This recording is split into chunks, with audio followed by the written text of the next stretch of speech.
So here I can start off with cutting down the middle. And then from here, I can show the anatomy as it was at the time of death. So everything is accurate, there's no rendering done. Since the cadaver was flash frozen, there were scans that were taken of the cadaver itself. And then from there, you can see the anatomy as it was at the time of death.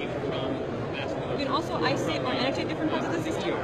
So in this case, I can start by removing the skin, removing the skeletal system, and other structures until I'm left with the gastrointestinal system. From here, I can get a better view by just zooming in. And I can also get a posterior view by just giving it a little spin. And in this case, I can start removing different structures and getting the annotation of any structure I removed. And I have this undo button where I can bring everything back up. This is amazing. And in this case, you can also have concurrent views of, let's say, the muscular system and skeletal system, and also start removing different areas to see regional anatomy and other types of anatomy as well at the same time. If you don't want to look at the anatomy as a whole, you can also see regional anatomy. So in this case, I have the female head and neck. To mimic something that you'd find in surgery, you can also do natural cuts. So in this case, I have an incision made, and you can also see the relationship between the skin, the fat, and other structures. And as I showed earlier, you can go ahead and also remove structures here and press this undo button.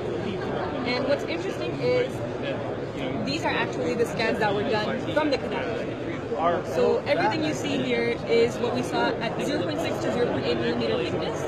And so each time I turn around, slide through these sections, I can see where it lies on the And you're not just limited to the head and neck, you also have areas like the brain, large areas like the thorax and the abdomen, all the way down to the leg and foot.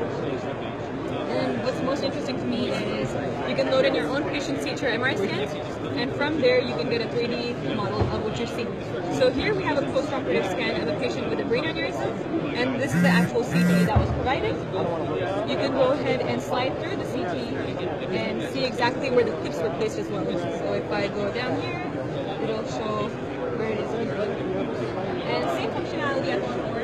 You can go ahead and make a quick cut into the 3D model and see where the clips were placed as well. So it's kind of more intuitive when you see something in 3D, where the clips were placed rather than just focusing on a CT. And you can also add in some vasculature if needed. And you can also bring it back down. There's other ways where you can utilize this where I bring in transparent, soft, and hard tissue. And so in this case, you still see where the clips were placed.